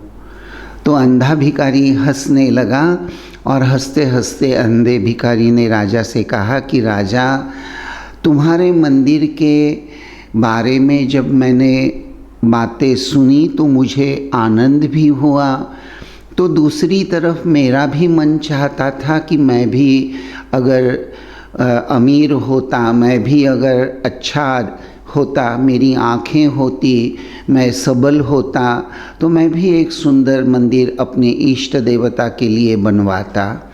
लेकिन मैं ठहरा अंधा, उसमें से गरीब भिखारी। लेकिन भगवान शंकर जी ने मुझे सपने में आकर मानसिक रूप से हृदय के अंदर मंदिर बनवाने का आदेश दिया और भगवान के आदेश के अनुरूप ही मैंने विश्वास की नींव डाली, भक्ति की ईंटें बनाई, श्रद्धा का मसाला बनाया और निष्ठा का कलश चढ़ाया।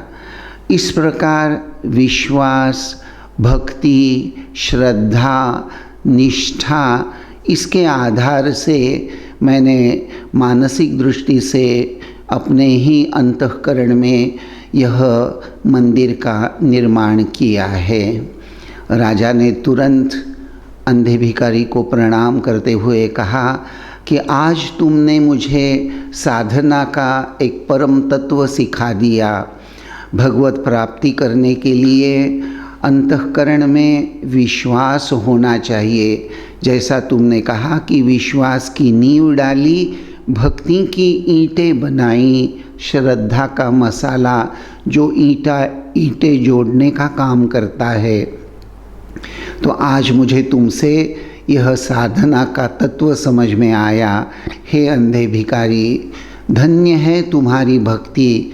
भगवान ने भी आंतरिकता से हृदय में जो भगवान को पूजता है, भगवान उसी के हृदय में पदार्पण करते हैं। आज तुम्हारे द्वारा यह परम सत्य सारे विश्व को मैं ज़रूर बताऊंगा। तो अंधे भिखारी ने भी राजा को प्रणाम करते हुए कहा कि राजा, तुम्हारी भी भक्ति कोई कम नहीं है। सर्वसामान्य जीव के लिए एक बाह्य मंदिर की भी आवश्यकता होती है जिसका निर्माण तुम कर रहे हो। सर्वसाधारण जीव जो हैं उसके लिए आँखें मूंद कर मन को एकाग्र करते हुए हृदय में श्रद्धा, भक्ति और विश्वास के साथ भगवान का ध्यान करना, रूप दर्शन करना इतना आसान नहीं होता। और इसीलिए प्रारंभिक अवस्था में तुम्हारे द्वारा जो भौतिक मंदिर का निर्माण हुआ है, वह मंदिर भी अपना एक अलग महत्व निश्चित रूप से रखता है।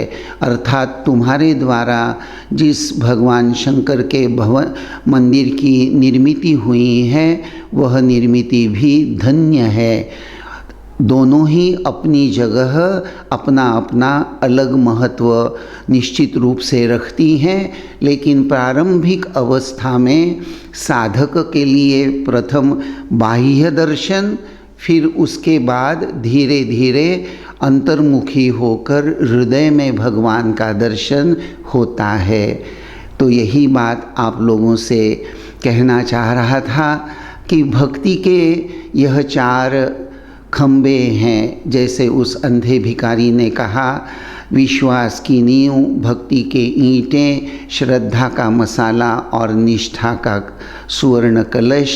तो इन 4 बातों को अगर हम भगवान का हृदय में चिंतन करते हैं तो हमारे हृदय में भी भगवान निश्चित रूप से आगमन करेंगे और निवास करेंगे।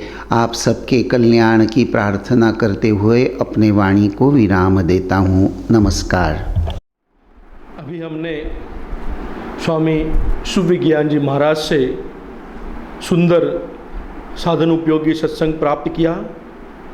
मैं पूज्य महाराज जी के चरणों में प्रणाम निवेदन करता हूँ और उनसे कृपा की अभिलाषा करता हूँ। और इसी के साथ हम आज की इस आध्यात्मिक शिविर के आनंदपूर्ण अंत की ओर प्रस्तुत हो रहे हैं। हमें आशा है कि हमारा यह प्रयास हम सभी को ईश्वर की ओर अग्रसर होने में परम शांति, परम आनंद और परमात्मा की प्राप्ति में जरूर सहायता प्रदान करेगा। मानव जीवन बड़ा ही मूल्यवान है। इसी जीवन में मनुष्य परम प्रेम, परम आनंद स्वरूप परमात्मा की अनुभूति और प्राप्ति कर सकता है। और जब मनुष्य ईश्वर अपनी दृष्टि रखने लगता है तो उसे सांसारिक कर्तव्यों के निर्वाह में भी कठिनाई नहीं आती और सांसारिक आसक्ति को छोड़ने में भी कठिनाई नहीं होती। हमारा यही प्रयास है कि हम इस मनुष्य जीवन को सफल बनाए। हमारा परम लक्ष्य ईश्वर ही हो। हमारा प्रत्येक कर्म, प्रत्येक व्यवहार, प्रत्येक विचार परमात्मा की ओर दृष्टि रखकर उनकी ही प्राप्ति के लिए ही हो। आज की इस शिविर में हमें जिन श्रद्धेय वरिष्ठ सन्यासियों का आध्यात्मिक मार्गदर्शन प्राप्त हुआ है, मैं उन सभी सन्यासियों के चरणों में रामकृष्ण मिशन वडोदरा की ओर से और आप सभी भक्तों की ओर से प्रणाम निवेदन करता हूँ और उनसे प्रार्थना करता हूँ कि उनका प्रेम, उनकी कृपा सदा सर्वदा हम पर बनी रहे, उनका मार्गदर्शन हमें प्राप्त होता रहे। हमारी अगली और इस आध्यात्मिक शिविर श्रृंखला की तीसरी शिविर 4 अप्रैल सुबह 10 बजे होगी। आप सभी सत्संग प्रेमी भक्तजनों को मेरा अनुरोध है कि आप अपने पूरे परिवार और इष्ट मित्रों के साथ इसमें सम्मिलित हो। अब हम रामकृष्ण शरणम के साथ आज की शिविर की पूर्णाहुति करेंगे। अंत में भगवान श्री रामकृष्ण देव, माता शारदा देवी और स्वामी विवेकानंद के चरणों में मैं प्रणाम निवेदन करता हूँ, उनसे प्रार्थना करता हूँ कि उनकी कृपा हम पर बनी हुई है वह दिन प्रतिदिन और बढ़ती जाए और हम सदा सर्वदा उनसे जुड़े रहे। इसी के साथ आप सबको नमस्कार। जय राम कृष्ण। प्रभु कृपा ही केवलम, कृपा ही केवलम, कृपा ही केवलम शरण्ये। जय जय राम कृष्ण शरणम, राम कृष्ण शरणम, राम कृष्ण शरणम शरण्ये।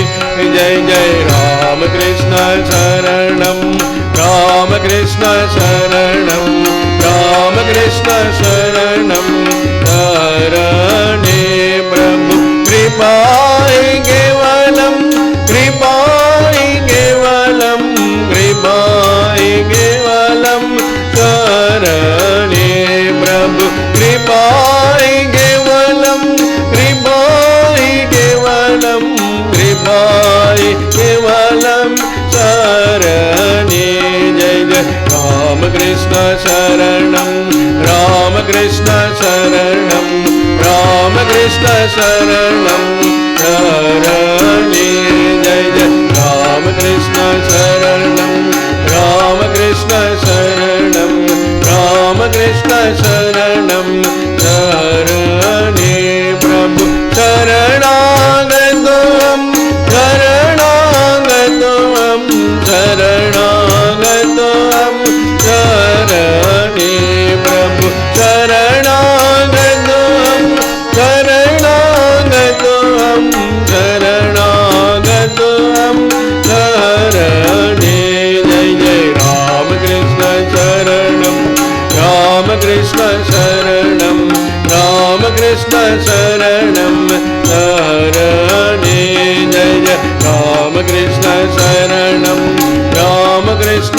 शरणं रामकृष्ण शरणं शरणे प्रभु नमो श्री गुरवे नमो श्री गुरवे नमो श्री गुरवे नमो नमः प्रभु नमो श्री गुरवे नमो श्री गुरवे नमो श्री गुरवे नमो नमः जय जय रामकृष्ण शरणं रामकृष्ण शरणं रामकृष्ण शरणं शरणे जय जय रामकृष्ण शरणं रामकृष्ण शरणं रामकृष्ण शरणं शरणे रामकृष्ण रामकृष्ण जय जय रामकृष्ण रामकृष्ण रामकृष्ण जय जय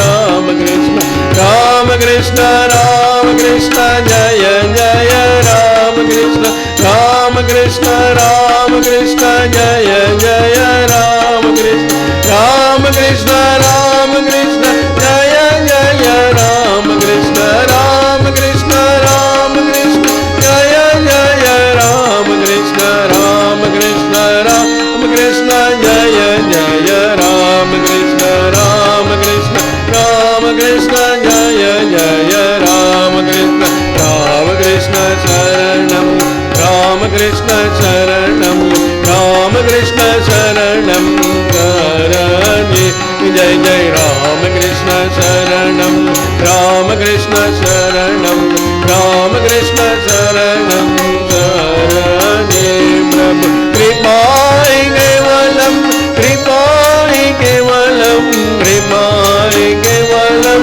शरणे प्रभु शरणागतोऽहं शरणागतोऽहं शरणागतोऽहं शरणे प्रभु नमो श्री गुरवे नमो श्री गुरवे नमो श्री गुरवे नमो नमः जय जय रामकृष्ण शरणं रामकृष्ण शरणं रामकृष्ण शरणं शरणे जय जय रामकृष्ण शरणं रामकृष्ण शरणं रामकृष्ण शरणं शरणे रामकृष्ण रामकृष्ण जय जय रामकृष्ण रामकृष्ण रामकृष्ण जय जय रामकृष्ण रामकृष्ण रामकृष्ण जय जय रामकृष्ण रामकृष्ण रामकृष्ण जय जय रामकृष्ण रामकृष्ण